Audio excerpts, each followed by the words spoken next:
အားလု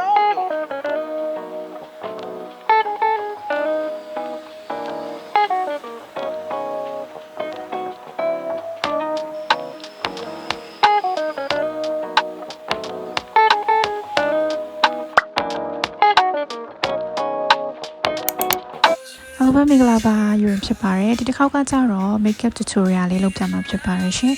ဒီတစ်ခေါက်ပြပြမယ့် makeup look ကကြတော့ natural ဖက်ကိုသွားပြီးတော့မှအယောင်ကာလာကိုကြတော့ယူရင်ကဒီ rose အယောင်လေးပေါ့နော်အယောင်အလိုပန်းရောင်ဖက်ကိုသွားတဲ့ makeup look လေးကိုမှအသေးစိတ်ပေါ့နော်ပြပြသွားမှာဖြစ်လို့တကယ်လို့စိတ်ဝင်စားတဲ့သူလေးရှိတယ်ဆိုလို့ရှင်လဲလိုက်ပြီးတော့ပြင်ကြည့်လို့ရပါတယ်ရှင်ဒီ makeup look tutorial မလုပ်ပြတာဆိုလို့ရှင်အရင်ကြာခဲ့ပြီဒါပေမဲ့ဒီတစ်ခေါက်ကကြတော့ယူရင်အသေးစိတ်ပေါ့နော်ပြင်ပြပြီးတော့မှတင်ပေးလိုက်တယ်ပြီးလို့ရှိရင်အတက်လေးပေါ့နော်တေချာလေးလုပ်ပြီးတော့မှတင်ထားပါလို့ရှင်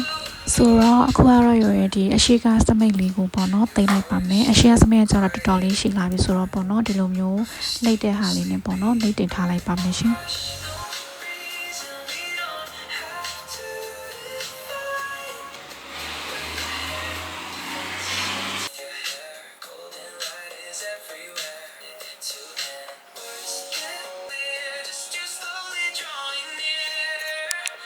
ပြီးတော့လို့ရှိရင်တော့ဒီ lipstick လေးဆိုပါမယ်ရှင်ဒီကောင်ကကျတော့ mid out ထဲကပေါ့နော်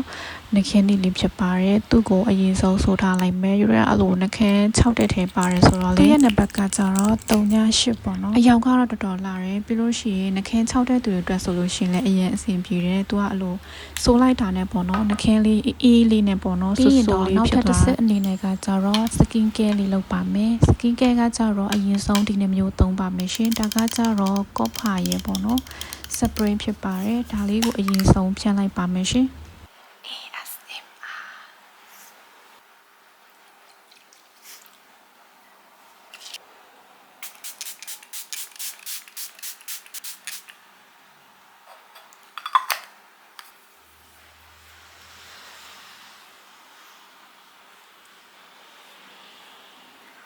နောက်ထပ် step ကတော့ဒီနဘူစင်ထဲကပေါ့နော် serum လေးသုံးပါမယ်။ရင်တော့တဝက်တောင်ကုန်သွားပြီပေါ့နော်။ပြီးတော့လေအဲ့လိုမျက်နှာသားရည်ကိုပုံမှန်ချက်ပေါ့နော်ပို့ပြီးတော့မှကြည်လင်လာလို့ခန်းစားရတယ်။ပြီးတော့လို့ရှိရင်အဲ့လိုချွေးပေါက်လေးလည်းကျင်းသွားတယ်ပေါ့နော်။လိမ့်ပြီးချင်းသူကအဲ့လိုမျက်နှာလေးပေါ့နော်ကြည်လေးဖြစ်ပြီးတော့မှလောကအဲ့လိုမျိုးဆူဆူလေးဖြစ်သွားတယ်ပေါ့နော်ပြီးရင်ဒီကောင်လေးပေါ့နော်ဒါကကြတော့နဘူစင်ထဲကပဲ smoothing cream လေးဖြစ်ပါတယ်ရှင်ဒီကောင်လေးလည်းအရင်သုံးဖို့ကောင်းတယ်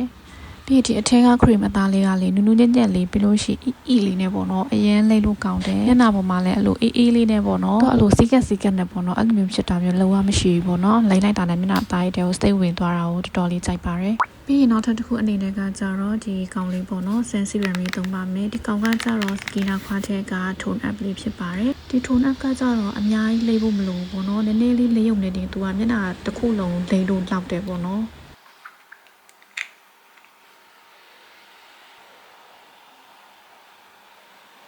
ဒါတော့မဟုတ်တော့ရွေးလိမ့်တာနည်းနည်းများသွားတာတကယ်ဆိုလို့ရှိရင်ဒီထက်နည်းနည်းလေးလိမ့်လို့ရှိအောင်လောက်တယ်ပေါ့နော်ဒီမှာလက်ဘေးမှလည်းလိမ့်ပြရပေါ့နော်လက်ဘေးကကြောက်မလဲလို့မရပါဘူး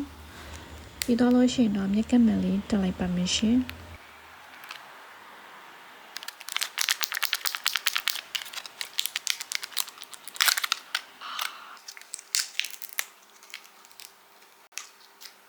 နောက်ထပ်တစ်ခုအနေနဲ့ကတော့ဒီ VD Aero တဲက primer လေးသုံးလိုက်ပါတယ်သူ့ကိုကြတော့အလို sun serum လေးတွေလိမ့်ပြီးလို့ရှင်တော့အလိုလေးပေါ့နော်လိမ့်ပေးလိုက်တယ်ပြီးရင်သူကအလို makeup သားကိုလည်းကြာရှည်ခံစေရပေါ့နော်ပြီးတော့လို့ရှိရင်တော့ရွေလက်တလောသုံးဖြစ်နေတဲ့ဒီ foundation လေးတွေပေါ့နော်လိမ့်ပါမယ်ဆိုတော့အရင်ဆုံးအနေနဲ့ကကြတော့အပေါက်ထိုညဲ foundation လေးသုံးတယ်နောက်တစ်ခုအနေနဲ့ကတော့ HOD တဲက face blur လေးကိုရောလိုက်တယ်ပေါ့နော်ဒီပေါ့နော်အပေါက်ထိုရဲ့ foundation အရေးကကြတော့သူက6တက်ထဲပါတယ်ဒါကြောင့်မလို့ဒီလိုမျိုးလေးရောပြီးတော့မှလိမ့်တာကကြတော့ makeup သားကိုပြီးတော့မှစိုးစိုးလေးဖြစ်စေပါတယ်ဒီလိုမျိုး foundation လိမ့်တဲ့အတက်လေးနဲ့လိမ့်တာကကြတော့ makeup သားကိုအကွက်ကွက်မဖြစ်စေဘူးအဲ့လိုမျိုးဆွဲရတာလည်းကောင်းတယ်ပေါ့နော်ပြီးတော့ makeup ကြာရှည်ခံအောင်လို့ပေါ့နော်ဖော်လေးကို setting spray လေးဖြန်းပြီးတော့မှဒီလိုမျိုးလိုက်ပြီးတော့လိမ့်ပေးလိုက်တယ်ပေါ့နော်ဒါမှပဲ makeup အသားကကြာရှည်ခံမှဖြစ်ပါတယ်နောက်ထပ် step အနေနဲ့ကတော့ဒီအပေါက်ထိုထဲကပေါ့နော်ပေါင်တာလေးသုံးပေးလိုက်ပါမယ်ဒီကောင်လေးကကြတော့ယူရင်ဆင်းပြီးတော့သုံးကြည့်နေတာတော်တော်လေးသုံးရအဆင်ပြေပါတယ်ပေါင်တာကိုတော့ယူရင်အဓိကအစီပြန်တက်တဲ့နေရာလေးတွေမှာရွေးပြီးတော့မှလိမ့်ပေးလိုက်ပါမယ်ရှင် နောက်ထပ် step ကိုတော့ဒီ romaine တဲက eyeshadow လေးသုံးလိုက်ပါမယ်ရှင်ဒီလိုပန်းရောင်လေးကိုပေါ့နော်ယူပြီးတော့မှမျက်လုံးရဲ့ဒီလိုအပေါ်နားလေးတွေမှာခြယ်ပေးလိုက်မယ်ပြီးလို့ရှိရင်တော့ဒီအောက်ကိုတစ်ဆက်တည်းပေါ့နော်ဆွဲပြီးတော့ခြယ်လိုက်ပါတယ်ပြီးတော့ဒီပေါ့နော် wave make ထဲက eyeshadow လေးထပ်ပြီးတော့ခြယ်လိုက်ပါမယ်ဒီအနက်ရောင်လေးယူပြီးတော့မှမျက်ခွန်ရဲ့ဒီအောက်ဖက်နာကိုလိုက်ပြီးတော့ပုံဖော်ပေးလိုက်ပါတယ်ဒါမှပဲမျက်လုံးလေးအလိုဖောက်ဖောက်ကြွကြွလေးနဲ့ပေါ့နော်ပေါ်ပေါ်လွယ်လွယ်လေးဖြစ်စေမှာဖြစ်လို့ပေါ့နော်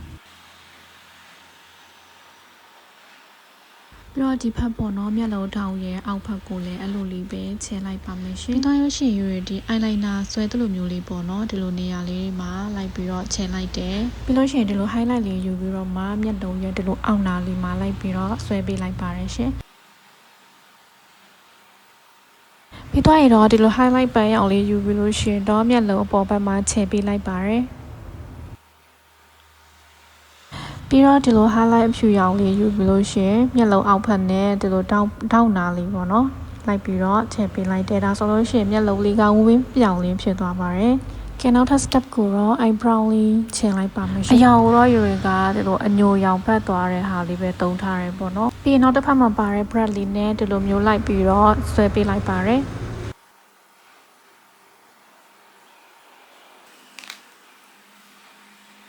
ပြီးသွားပြီဆိုတော့ Uredi Jury Dot ကဖားလက်လေးသုံးပြီးတော့မှ contour လိုက်ပြီးတော့ဆွဲပေးလိုက်ပါမယ်ရှင်ဒီလိုနဲ့ဖော်တဲ့အချိန်မှာပေါ့နော် Uredi နှာခေါင်းထိပ်နာလေးကိုအရင်ဆုံးဆွဲပေးဖို့လိုပါတယ်ပြီးတော့မှပဲဒီအလယ်ဘက်ကိုသွားမှာပေါ့နော်ပြီးလို့ရှိရင်တော့ဒီတပြေးပြေးချင်းအပေါ်ဘက်ကိုဆက်ပြီးတော့ဒီပေါ့နော်မျက်ခုံနဲ့ဒီနှာခေါင်းရဲ့နားကိုပေါ့နော်ဆွဲချရမှာဖြစ်ပါတယ်ပြီးရင်ဒီလိုအလဲနာလေးပေါ့နှာခေါင်းထိတ်နာအလဲနာလေးကို wipe ပြီးတော့မှဝလုံးပုံစံလေးပေါ့နော် wipe ပေးလိုက်ရပါတယ်ပြီးတော့လို့ရှိရင်ဒီ highlight အဖြူရောင်လေးယူလို့ရှိရင်နှာခေါင်းထိတ်နာလေးမှာခြယ်လိုက်တယ်ဒါဆိုလို့ရှိရင်နတယ်လေးပေါ်ပေါ်လေးဖြစ်သွားတယ်ပြီးတာနဲ့ဒီနှာခေါင်းအရင်နာလေးလည်းပေါ့နော်ထည့်ပေးလိုက်တယ်ဒီလိုမျိုးလေးပေါ့နော်ဒါဆိုလို့ရှိရင်တော့နတယ်လေးကဆင်းဆင်းလေးနဲ့ပေါ်ပေါ်လေးအဲ့လိုလေးဖြစ်သွားပါတယ်ရှင်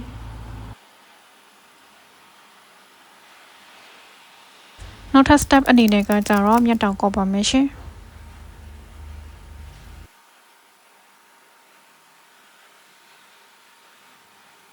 ပြီးလို့ရှိရင်တော့ mascara ဆိုပါမယ် mascara ကကြတော့ Maybelline ထဲကဟာလေးသုံးတယ်ပေါ့နော်သူကလေသုံးရတော်လေးအဆင်ပြေတယ်ရေဆိုပြီးတော့ကွာအဲ့လိုမျိုးမမဲကြီးတွေဘာတွေဖြစ်တာမျိုးလည်းမရှိဘူးပေါ့နော်ဆွဲရတာလည်းတော်လေးဆွဲလို့ကောင်းပါတယ်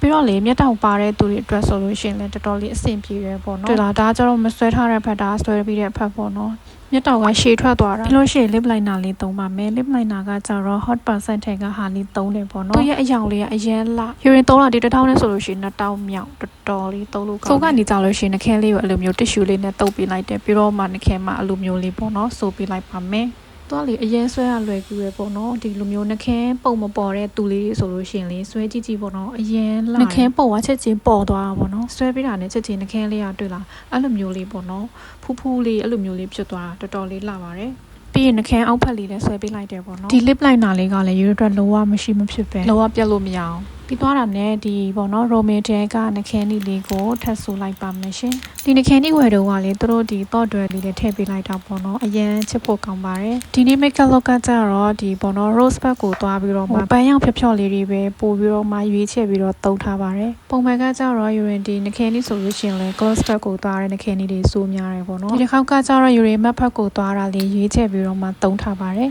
ပြီးတော့လို့ရှိရင်တော့ urine ဒီပေါ့နော်ပါမှလည်းပေါ့နော်ဒီနှခဲနီအယောင်လေးပဲစိုးပေးလိုက်ပါတယ်ရှင်ဒီလောက်ခုဆိုလို့ရှိရင်ပန်းရောင်တန်လေးနဲ့ပေါ့နော်ပို့ပြီးတော့မှလှသွားပါတယ်ပြီးတော့ရင်တော့ဒီ highlight လေးကိုပေါ့နော်ဒီလိုနေရာလေးမှာလိုက်ပြီးတော့ထည့်ပေးလိုက်ပါမယ်ရှင်ဒါဆိုလို့ရှိရင်ဝေးလေးနဲ့ပေါ့နော်ပို့ပြီးတော့မှပေါ်သွားပါတယ်ပြီးတော့ဒီအပြေတွေပါရင်သွားလို့ရှိရင်လည်းပေါ့နော်ဒီမျက်နှာလေးကပို့ပြီးတော့မှဝင်းပြောင်လေးနဲ့ပေါ့နော်အဲ့လိုလေးဖြစ်သွားပါတယ်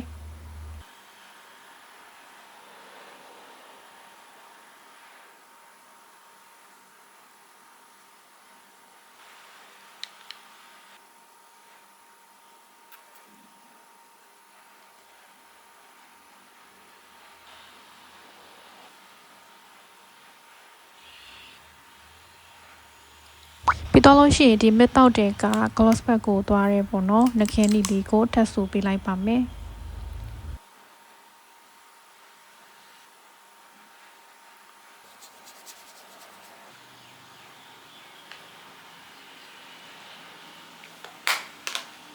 နောက်ဆုံး step အနေနဲ့ကတော့ setting spray လေးဖြင်းလိုက်ပါတယ်